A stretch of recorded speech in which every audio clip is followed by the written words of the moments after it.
Terve! Minä kerron tällä videolla vähän omasta matkastani ja ihmeiden oppikurssista ja siitä ihmeellisestä matkasta.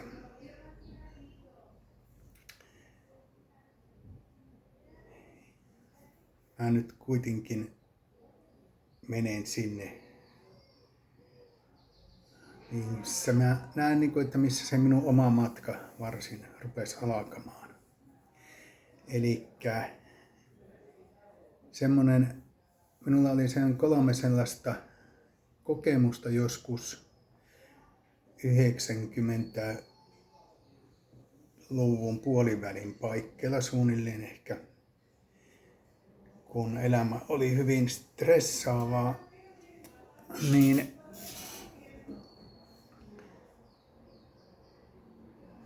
kolme semmoista kokemusta, jossa mä koen jotenkin, että minussa kaikki pysähtyy.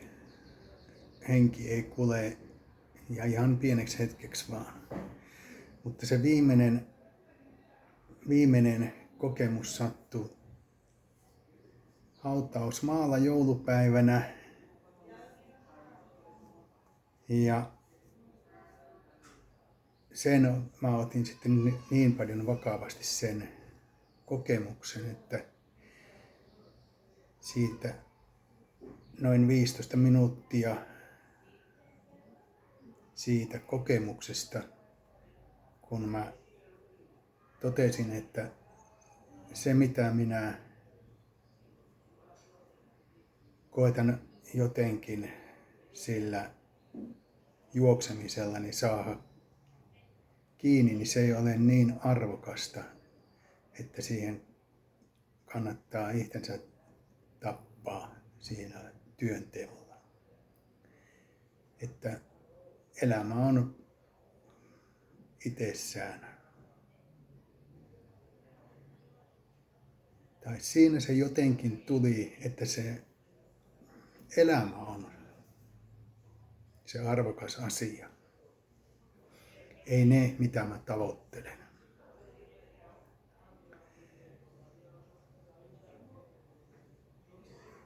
Eli siinä oli semmoinen aika raju kyseenalaistumisen kohta minun elämässä. Ja sitten siinä 90-luvun lopulla oli toiset 3 kokemusta. Ne oli sitten taas ihan toisenlaisia kokemuksia. Että ne oli semmoisia kauneuden kokemuksia, joista se viimeinen laajeni semmoiseksi rajattomuuden kokemiseksi ja ajattomuuden kokemiseksi ja semmoiseksi ymmärrykseksi siitä, että tämä keho ja kaikki se, mitä mä olin oikeastaan maailmasta ja asioista kuvitellut, että se näyttäytyi siinä semmoisessa viitekehyksessä hyvin pienelle asialle. Mutta siinä välissä kerkisi tapahtua sellaista, että minä aloin myös sen kuolemakokemuksen, sen tiedostamisen, että minä kuolen jonakin päivänä, niin sen jälkeen kirjoittaa, kohdata sitä menneisyyttäni hyvin järjestelmällisesti ja sellaisella itserehellisyydellä kuin mitä minulla silloin oli. Ja sitten myös joillekin puhuin ja avasin sitä elämän tilannettani. Ja sitten sattui eräällä opintomatkalla tuolla sellainen kohtaaminen, jossa ensimmäisen kerran muun muassa olin puhekeppipiirissä. Ja siellä oli yhtenä päivänä sellainen tehtävä annettiin meille, että ehtikää tuosta luonnosta joku sellainen, jotakin sellaista, joka kertoo jotakin teistä itsestänne. Ja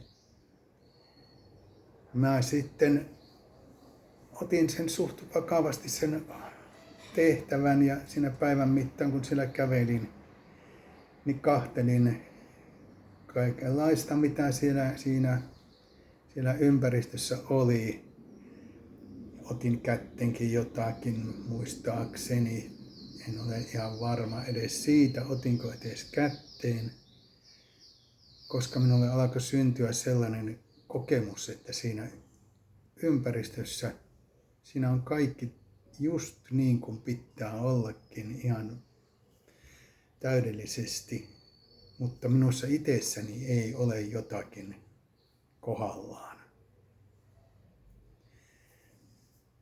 Ja semmoisen löydön kanssa mä menin sitten sinne iltapiiriin ja kerroin tämän. Sitten siellä myös eräs ihminen kertoi, se oli löytänyt semmoisen lasinpalan merenrannalta, jota siellä aalto oli hionut sillä tavalla, että se ei ollut enää särmikäs, eikä ihan silleen läpinäkyväkään. Hän sanoi, että hän haluaisi olla läpinäkyvä. Ja tällainen särmät pois.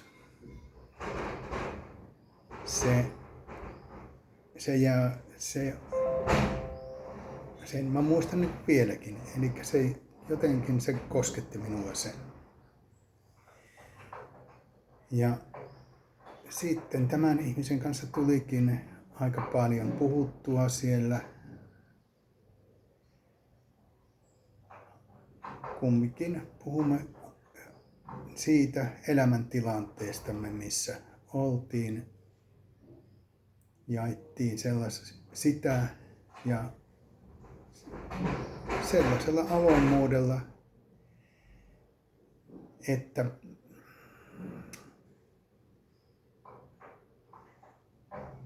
mä koin sitten jossakin vaiheessa, että mä en ole kokenut mitään tämmöistä läheisyyttä kenen koskaan elämässäni missään vaiheessa.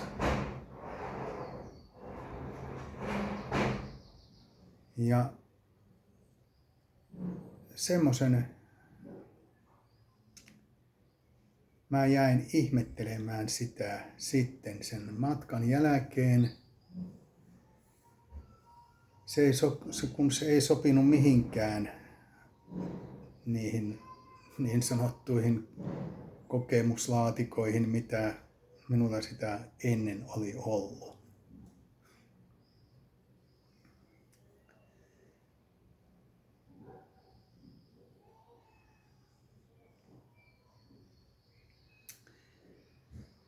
No niin, nyt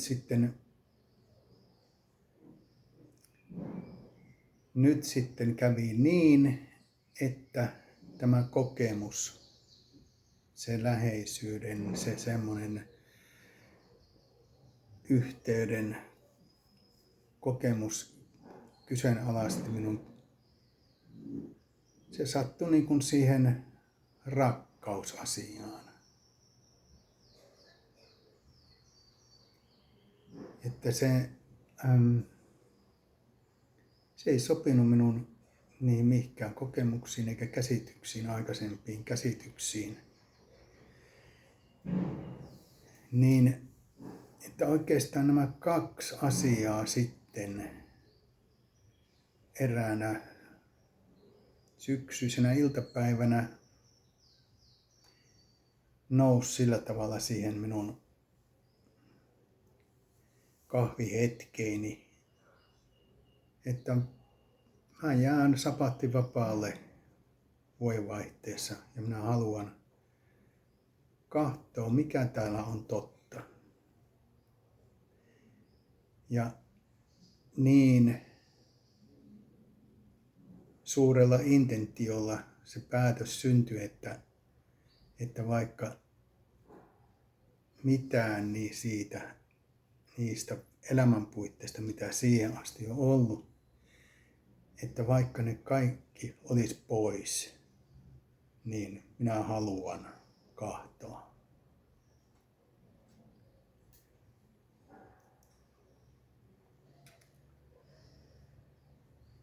Ja sitten aika pian tuli semmoinen näkykin, semmoinen sisäinen näky, jossa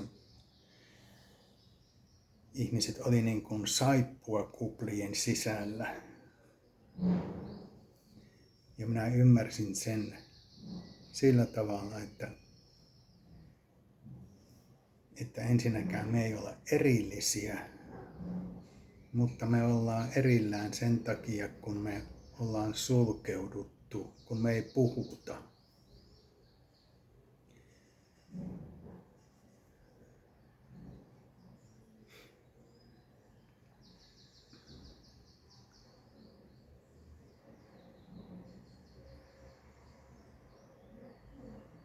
Sitten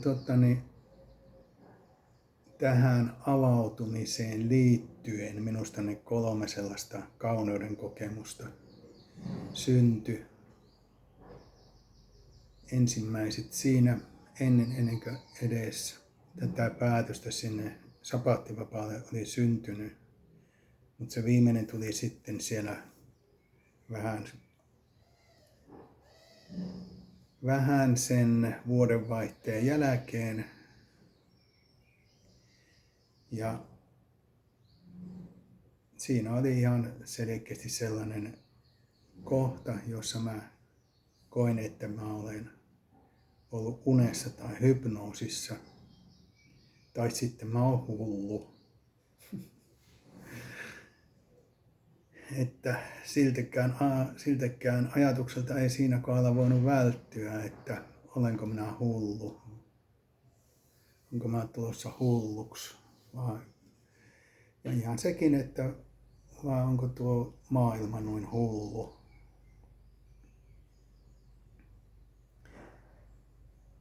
Myös tämmöiset Jeesuksen, mitä Jeesus oli Raamatussa, mitä nyt Jeesuksen sanomisia on, niin niistä tuli ymmärrettäviä siinä kohdalla. Mutta siirrytään nyt sinne ihmeiden oppikurssin maailmaan, joka tuli sitten ehkä 7-8 vuotta näitten tämmöisen kohtaamisen ja sen sellaisen, mitä mä nyt ajattelen pyhänä kohtaamisena. Niin sen jälkeen ihmeiden oppikurssi tuli minun elämääni ja muistan hyvin siitä alusta heti. Siinä on joku tämmöinen,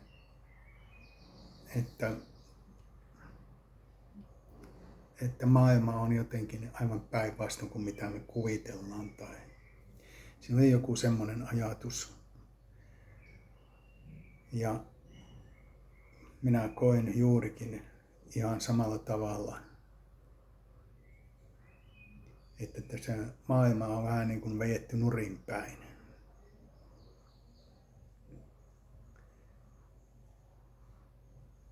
Ja sitten sitä kurssia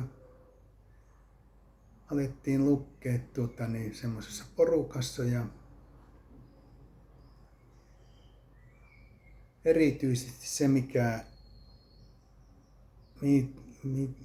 missä kohdalla se kurssi, minkä asian se nosti oikein minulle katsottavaksi, oli se arvostelu. Että siitä minä kiitän sitä kurssia todella.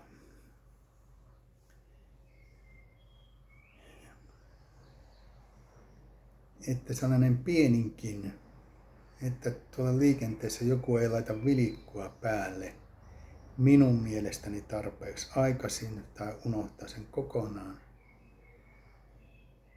niin se ei siinä ole mitään arvostelemista, triggeröitymistä.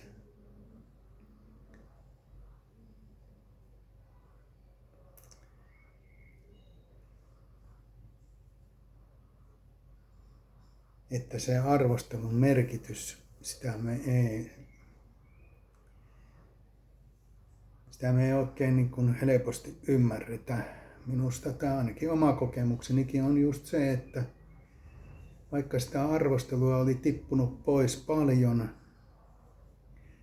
niin silti se ei ollut auennut niin perusteellisesti, että mitä se todella merkitsee, kun minä reagoin maailmaan. Että silloin mä sekaannun jollakin tavalla tuohon niin sanottuun harhaan.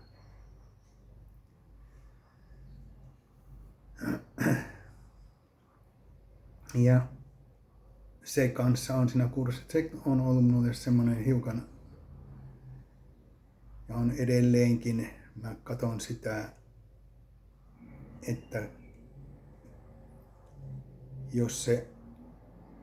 että jos me ajatellaan maailmaa harhana sen takia, kun siinä kurssissa sanotaan sillä, että se on harhaa, se on illuusiota, niin meille jää se kyseenalaistaminen tapahtumatta, mikä se kurssi minusta houkuttelee sillä ensimmäisenä asiana,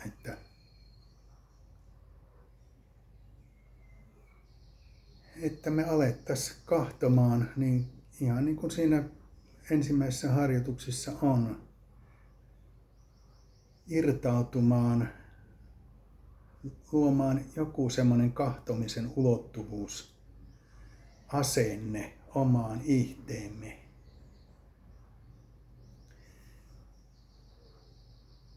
Jossa me vaan katsottaisiin. Koska se on minusta se, missä paljastuu se, ja millä tavalla minä sekaannun tuohon maailmaan. Että jos siellä on joku, kun siinä harjoituksessa on, että joku asia ei merkitse minulle mitään, niin jos siellä minun näkökentässä on joku semmoinen asia, kun näistä harjoitusta teen, joka merkitsee minulle, jonka minä olen lyönyt jonkun mahtava tai paska tai kaikkia sitä väliltä jotakin. Jos siellä on semmoisia merkityksiä sisältyy siihen johonkin, mikä minun katse pysähtyy, niin, ja minä koitan, että tuo ei merkitse minulle mitään, niin kyllä mitä todennäköisemmin ne alkaa puskea sieltä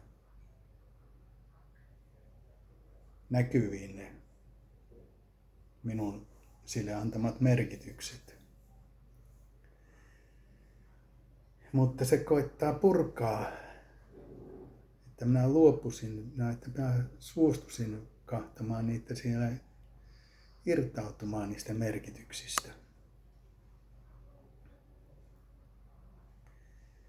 Että sillä tavalla, niin, ja kurssi kertoo monella tavalla, että me kärsitään. Ja siitäkin, että mistä se kärsimys tulee.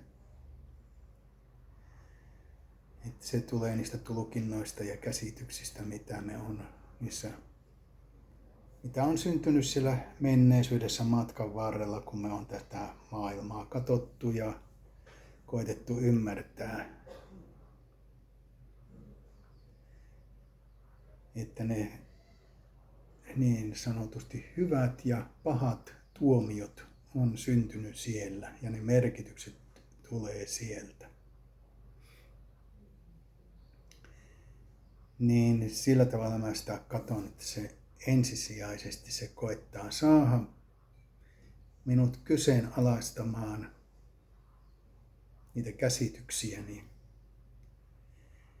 Ja sitten se toinen asia, joka on se minusta niin kuin oikein se kurssin spesiaaliasia,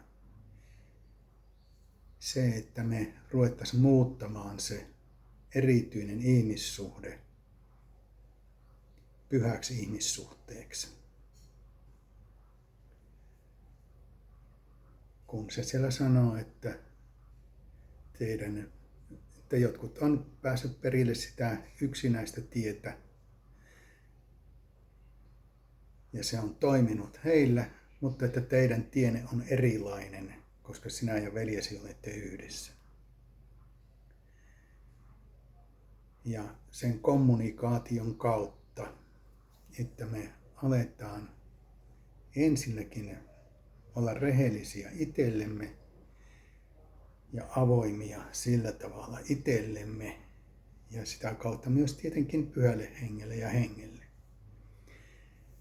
Mutta että me aletaan myös olla rehellisiä ja avoimia toisillemme.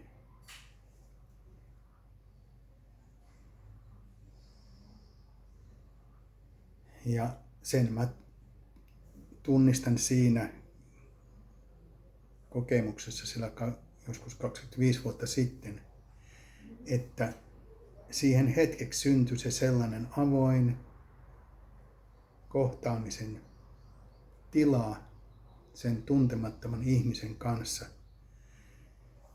jossa me ei haluttu toisiltamme mitään ja että me oltiin avoimia siitä, mitä meidän elämässä siinä, mitä meidän elämässä on, mitä mä koen.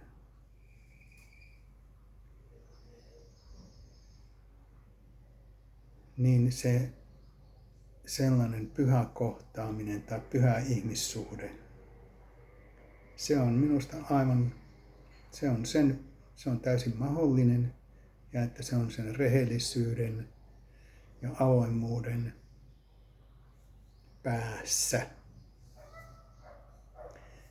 Että me halutaan olla rehellisiä ja totuudellisia.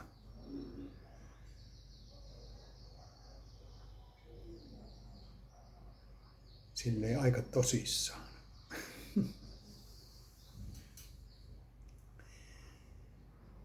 Mutta sillä tavalla minusta se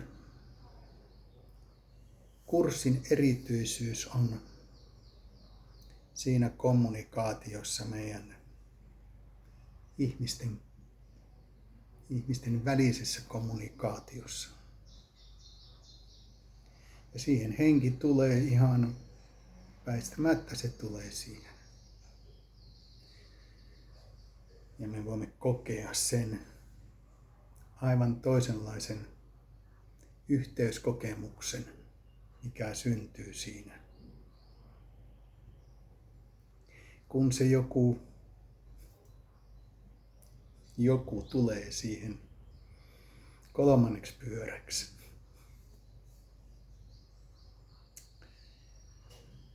Joo, kiitos. Kiitos. Ja mielelläni kuulisin, jos tämä herättää jotakin. Joo. Heippa.